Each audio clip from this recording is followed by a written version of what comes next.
In the dim glow of a flickering candle, deep beneath the ruins of an ancient monastery in the Ethiopian highlands, Dr. Elena Voss unearthed a relic that would shatter her world. Her hands trembled as she peeled back layers of dust from a sealed clay jar, revealing a bundle of parchment scrolls. The air grew thick with the scent of aged leather and forgotten secrets. But as she unrolled the first page, a chill raced down her spine. Scrawled in faded Aramaic were words that echoed through millennia: the Book of Enoch. Banned from the Bible, suppressed by empires and churches, this was no ordinary text. It was the key to humanity's untold narrative, a story of fallen angels, cosmic wars, and the hidden origins of mankind. And now it was in her grasp.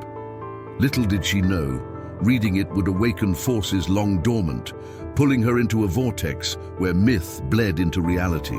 Elena's journey began innocently enough, or so she thought.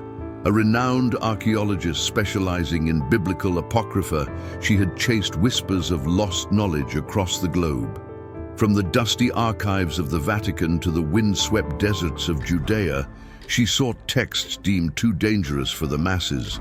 The Book of Enoch was the holy grail of her field, a pseudepigraphical work attributed to Enoch, the great-grandfather of Noah, who walked with God and was taken to heaven without dying. Why was it banned? Official doctrine claimed it was heretical, filled with visions of angels mingling with humans, birthing giants, and revealing celestial mysteries that challenged the sanitized version of Genesis. But Elena suspected more. A deliberate cover-up to hide humanity's true story, one where we weren't mere clay molded by a divine hand, but pawns in a galactic drama. Her expedition to Ethiopia was funded by a shadowy benefactor, a reclusive billionaire obsessed with esoteric lore. Find it, he had wired her, and rewrite history. The monastery, perched on a cliffside like a sentinel against time, had been abandoned since the 15th century, its monks guardians of forbidden wisdom.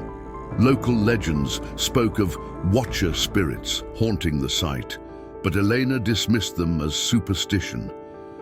That night, as thunder rumbled outside, she translated the first verses alone in her tent. And the angels, the children of heaven, saw and lusted after the daughters of men.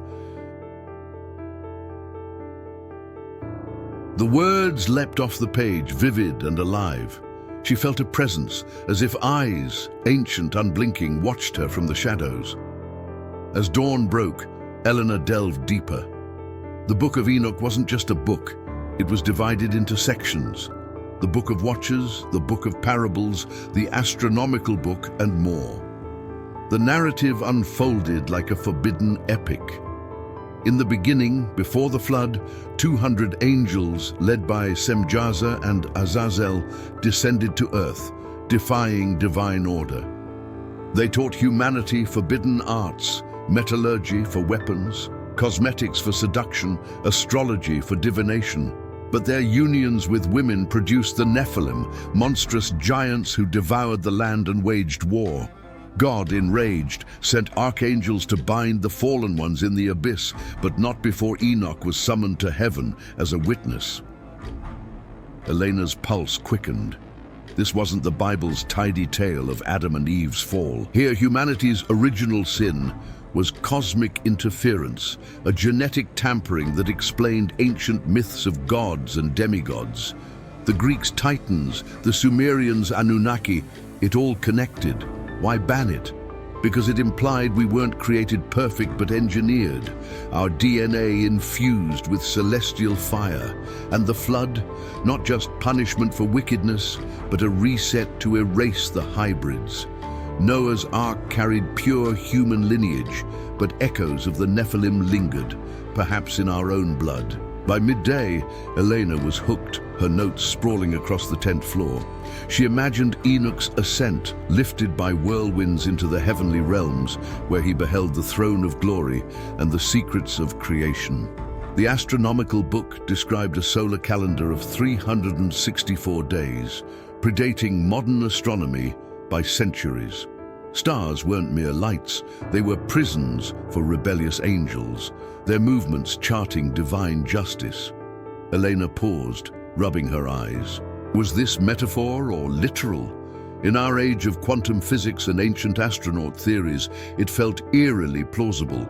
But as she read on, doubt crept in. The text warned of judgment. The wicked shall be cast into the valleys of the earth, where darkness reigns.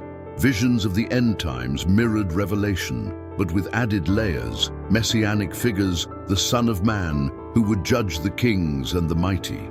Jesus himself quoted Enoch in the Gospels, calling him righteous. Yet the early church fathers, like Tertullian, debated its canonicity, while others, like Augustine, condemned it as fanciful. By the 4th century, at the Council of Laodicea, it was excised from the Western Bible, surviving only in Ethiopian Orthodox traditions and fragments from the Dead Sea Scrolls. Eleanor's mind raced. What if the ban was to control the narrative? Empires rose on unified scriptures. A book revealing angelic rebellions could inspire uprisings, questioning authority. In the Renaissance, scholars like John Dee dabbled in Enochian magic, claiming to summon angels through its keys. Even today, conspiracy theorists linked it to UFOs and elite bloodlines.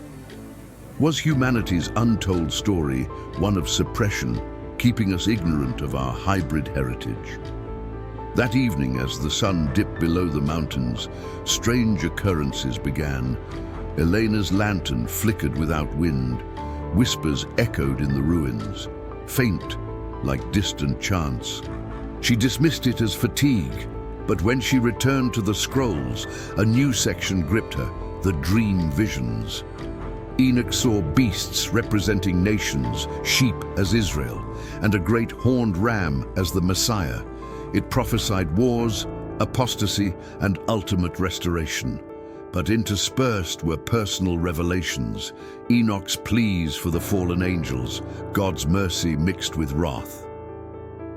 Lost in translation, Elena didn't notice the figure approaching her tent until a shadow fell across the entrance.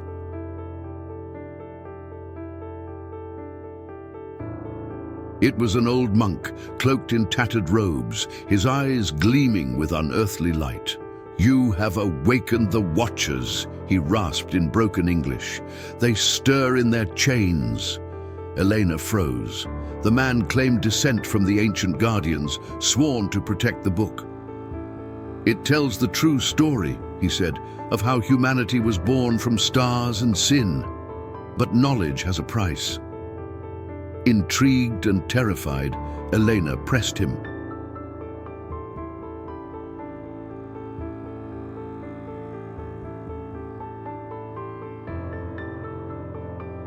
He spoke of the untold narrative. Before Eden, the earth was a battlefield. The fallen angels, envious of human potential, shared wisdom to corrupt and control. Azazel taught warcraft, leading to the first bloodshed. Shemyaza revealed enchantments, birthing sorcery. Their offspring, the Nephilim, built megaliths like Stonehenge and pyramids, monuments to their dominion. The flood washed them away, but survivors, perhaps in hidden bloodlines, carried the spark. The monk warned, reading Enoch fully could invite visions, even possession. "Many have gone mad," he said. "The book bridges realms." Eleanor laughed it off, but that night dreams assailed her. She soared through heavens, witnessing crystalline palaces and fiery chariots. Angels with multiple faces debated humanity's fate. Then, descent into Tartarus, where bound giants howled for release. She awoke screaming, the scrolls glowing faintly. Determined, Elena continued. The Book of Parables introduced the Elect One, a pre-Christian Messiah figure seated at God's right hand. It described hell's divisions, places for the unrighteous, the murdered, the oppressors. This wasn't fire and brimstone, it was cosmic justice. souls weighed against eternal laws. Elena saw parallels to Eastern philosophies, karma, reincarnation hints in soul journeys. As days blurred, isolation deepened. Her team reported equipment failures, strange lights in the sky.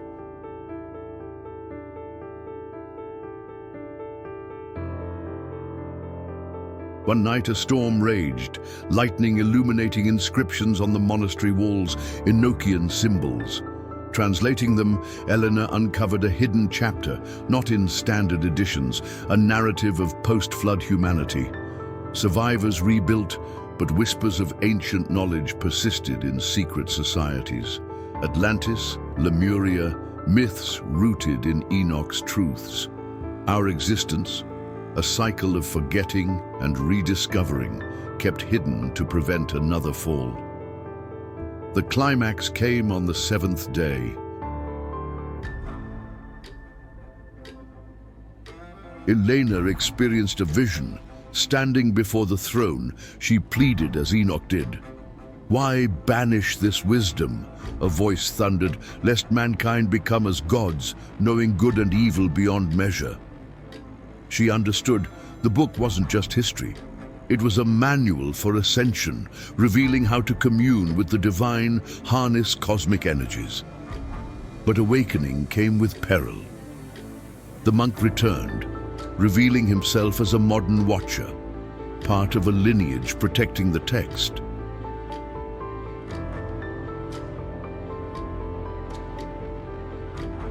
"The world isn't ready," he said. "Governments, religions, they suppress it to maintain power." Elena realized her benefactor was no ally. He sought the book for domination, perhaps to unleash bound forces.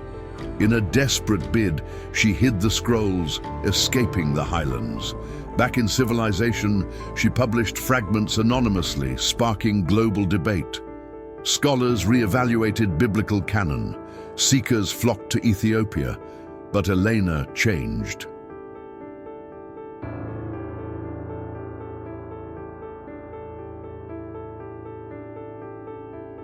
She saw the untold narrative everywhere, in DNA anomalies, suggesting ancient interventions, in crop circles mimicking Enoch's stars. Humanity's story wasn't linear evolution or divine whim.